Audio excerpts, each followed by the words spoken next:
Let's talk about the first generation. You see, because every generation has a role to play in the purposes of God.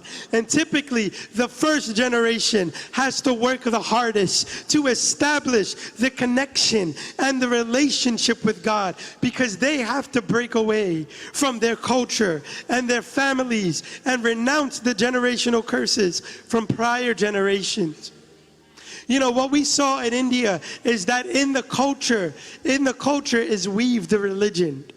So what in India they think is all cultural is actually religious, right? When they do their certain things, when they say their certain things, it is the culture being weaved, the religion being weaved into the culture. And it's the same in the West Indies. It's the same in the Caribbean.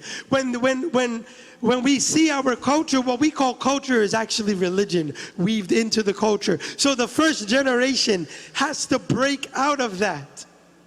They have to break loose from the mindsets that were passed down from prior generations, from the habits, from the habits that were passed down from prior generations. And this is difficult because there's no precedent for it.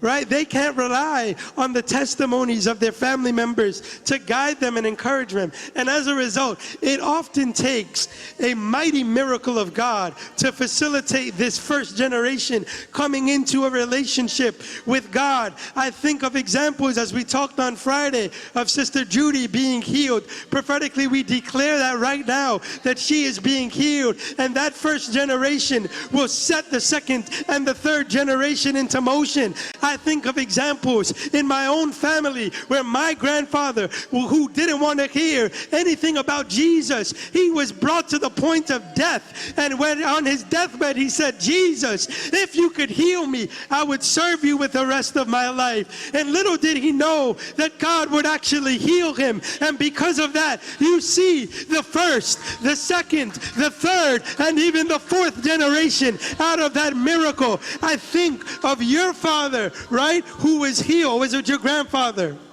Her father, the first generation who was healed. And because of that, you see the second, you see the third, and you will see the fourth. Amen.